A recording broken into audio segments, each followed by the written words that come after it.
Well, hello everybody. I know you were probably used to seeing Mr. Chestnut here sitting beside me, and I did a lot of artistic makeup work and did the best I could. But this is not Mr. Chestnut, as you can clearly see. I put him on the shelf for a couple of weeks. Uh, he's worn himself out trying to do all the things that he could leading up to the budget, which we talked about last week or the last time you watched us.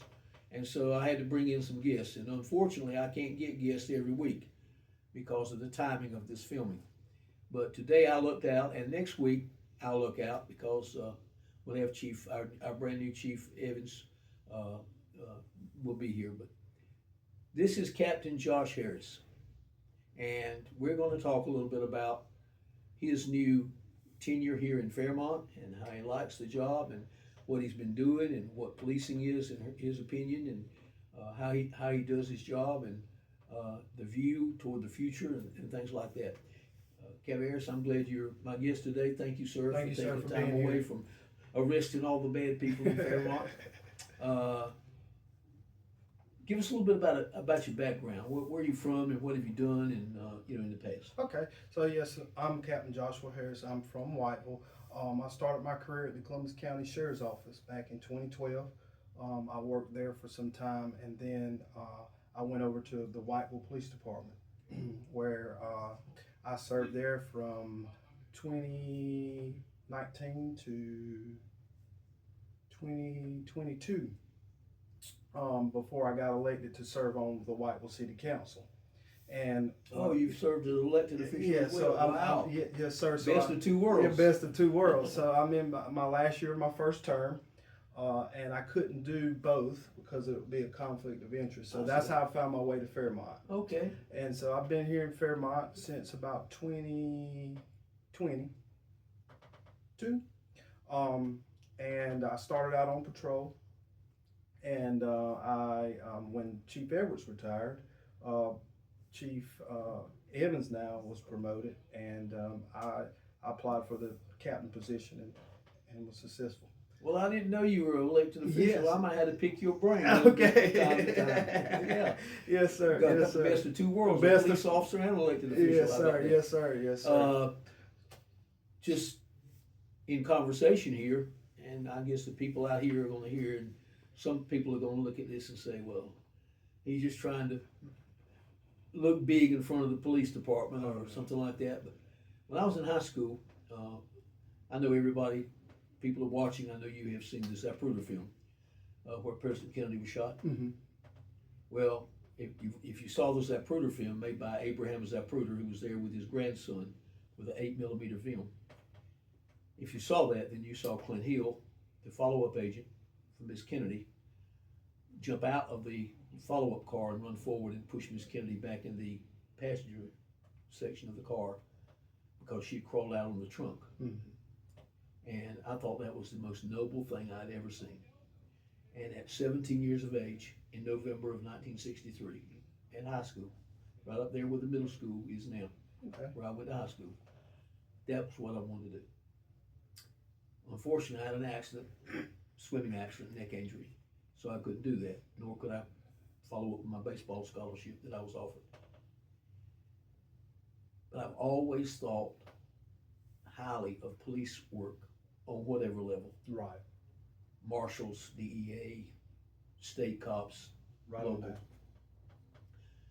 In fact, one of the conversations I had with former police chief Hassel, who's now retired and went on to get his doctorate, used to come in this office every morning when I was mayor before, from 2006 to 2013. And I told him one time, I said, Chief, if I was a police officer, I would want to be on the SWAT team. And I'd want to be the shotgun or the shield man, ballistic shield man. He used to sit in the chair right here, and my desk was turned differently then. And he looked at me and said, are you serious? I said, yeah. I'm not into filing documents in a filing cabinet. If I'm going to be a policeman, I'm going to be out on the street. I want to be in the middle of it. He said, you might want to reconsider that. See, I've never been where you've been. Right. I don't know what it's like to go through a door. That's right. You know, be the first man or the second man or whatever. But I admire police work. I've Well, thank always thought it was all of the novels I read involve in some form law enforcement. Right. because it's an exciting topic for me. So, with that said, what are some of the things that you have done in law enforcement that compel you to stay in law enforcement? Thank you for that. Great answer. Great question. Just being involved in the community. You know, it's not about how many people you take to jail every day. I think it's more about how many people you help along the way. Right. And I think that is what's compelled me to stay in law enforcement. Just seeing some of the people, you know, when you go to the grocery store or you know, or you're in Walmart and that person comes up to you and says, well, thank you for what you did for me that day. I think that's what compels me to stay in the role that I'm in. Well, you can get the same type thing as a teacher. I taught for 44 years. And I've got grown people that'll come up to me now and say, if it wasn't for you, I wouldn't be here today. Right. You know, that's powerful. That's very powerful. Very powerful. And you know, it's like they say in church, if you can just reach one, Yeah. you've done your part. So you look at more as salvation than punishment. Right. That's right.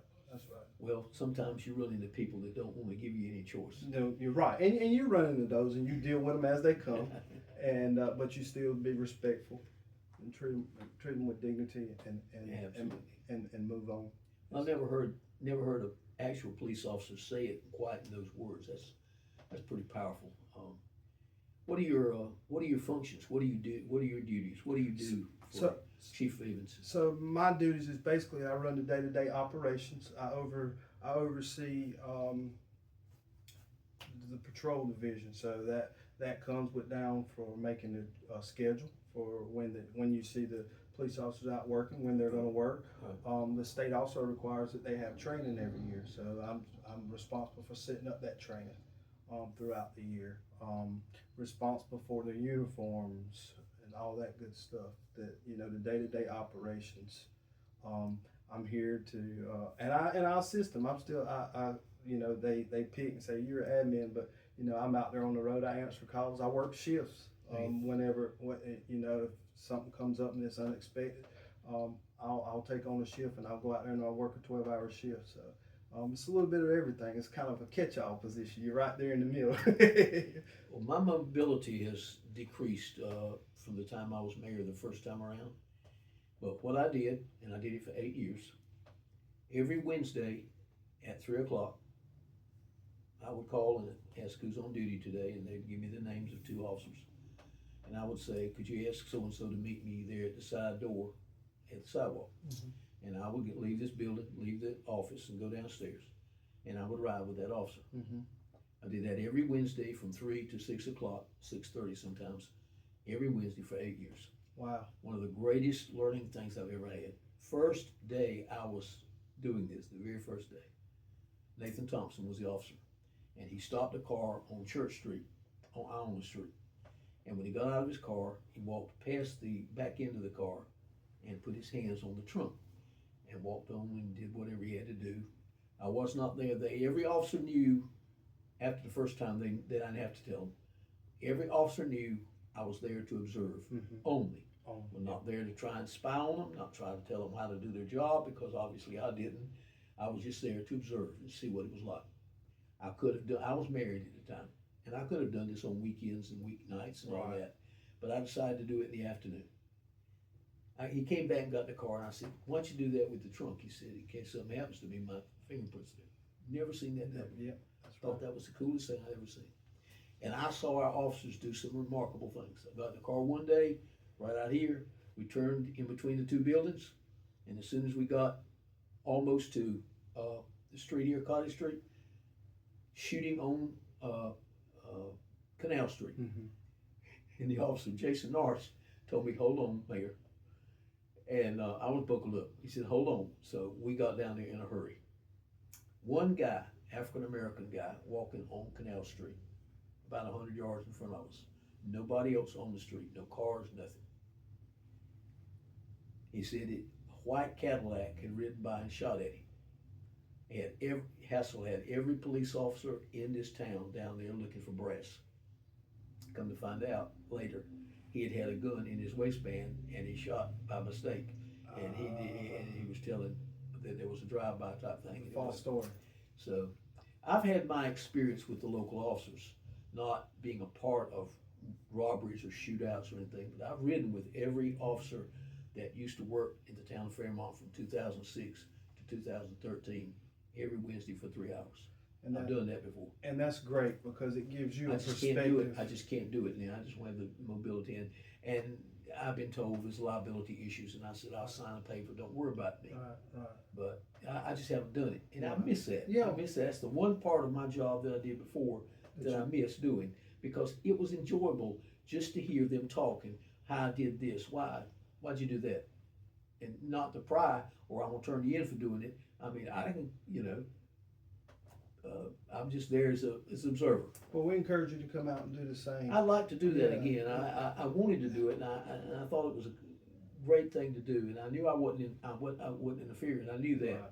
because I made them tell me, "Or do you have a problem with me doing this? No, If you do, I'll get out the car because Yes, I don't want to make you feel uncomfortable. The last thing in the world you need with people out there who've got guns is having the mayor of the town riding with you, and you worried to be maybe a shootout and I might get hurt." Right. But it gives you a great perspective, not only as the mayor but as a citizen of Fairmont, to see what the officers go through on a day-to-day basis. Oh yeah.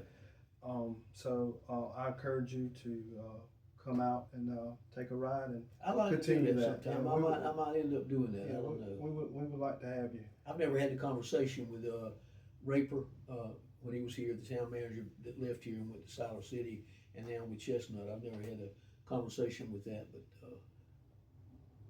I did it for 8 years. Because we have some new officers, so it'd Right. be nice for you to ride and get to meet some of the. And I know you've met them, but get to see how they work and who they are, and learn a little bit about them. What's your basic philosophy or inner feelings about police work? But I guess maybe why did you go into being a police officer? They say it's a calling. It most definitely was. I knew early on, probably somewhere around the 7th or 8th grade, that this is what I wanted to do. And I felt the same way about when I saw Clint Hill do what he did. I mean, I know he was just doing his job. Right. I understand that. And there are many people in this country that praised him for trying to protect the president. Wasn't his job. Right. He was the AOC for Miss Kennedy. Right. He was on the front left side of the follow-up vehicle. The AOC for President Kennedy was on the front bumper of the right side. Mm-hmm. And when Clint Hill, and he was interviewed by Walter Cronkite later, and he said when they got to the car and he stood up on the bumper because it hadn't sped up yet. Mm-hmm. He's the one that caused it to speed up, and grabbed those handles on the trunk and leaned down and looked, and he said there was no saving the president. But he knew he had What to say. Mrs. Kennedy was doing was Right. actually trying to get particles of the president's head that was on the trunk. That's why she crawled out. She told him that later. Wow. She wasn't trying to escape, was nowhere to go. Right. His job, though, was to protect her, Right. and that's why he did what he did. I just thought that was the greatest job in the world. And later, when I was dating a girl in college, and she lived in Alexandria, Virginia, and I went home one weekend to visit her with her parents, we were talking about this, and she said, "I'm tired of this, Charlie. I'm sick of this." She grabbed my wrist, and we went out of her apartment, down 3 floors, in this very nice apartment complex in Alexandria, Virginia. And she walked up to a door and knocked on the door, and a young guy opened the door. Buzz cut haircut, not buzz cut, but very nice looking fellow. She said, "Bruce, will you please talk to my boyfriend about being an agent?" And I said to myself, wow, who is this? He was one of the White House detail, the 40-man detail, Wow. the ones you see with the ear things and all that. And it was just his day off. And he said, "You wouldn't want the job." And I said, "Why not? I think it's the coolest job in the world." He said, "You know what I did last week for 8 hours?" I said, "No." He said, "I guarded a stairwell in a hotel. That's all I did. I stood there for 8 hours." He said, "What you see on TV, that's the parade version." That's the parade version. That's right. Yeah. That's right. That's But I can understand the draw toward law enforcement.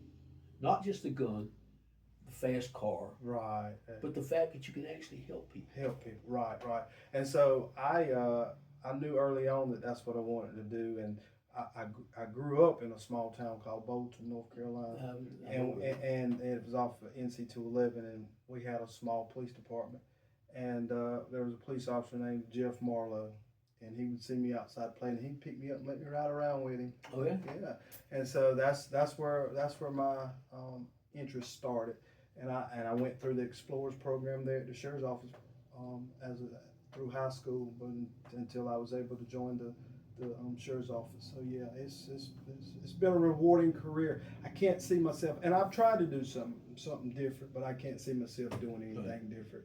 This is where I'm meant to be. What's the future look like for Captain Harris?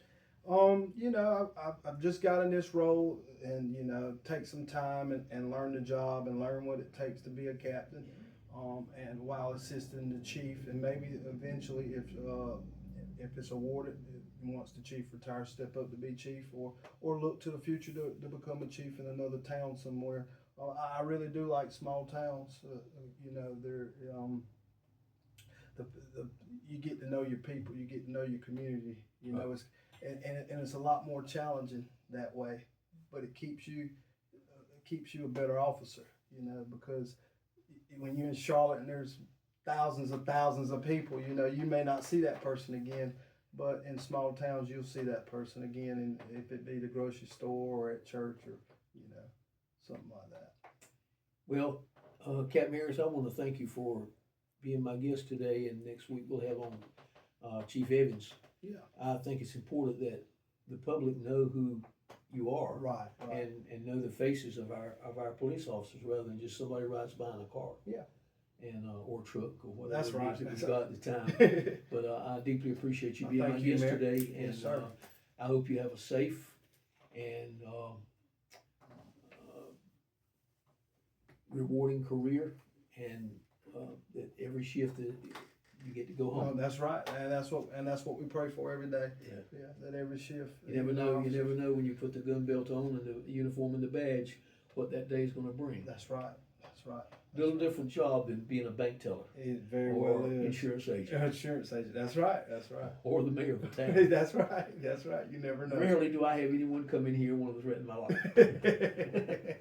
That's right. They may thank you, but they don't don't come here and do it. That's right. But I appreciate your coming in and being my guest today. I appreciate being your guest. Captain Harris has been with us now for a few years, as you heard, and we're glad to have him. And hopefully you won't have any negative interaction with him. It'll be positive. Yes, that's what we hope for. Thank you for listening and being a part of Focus on Fairmont.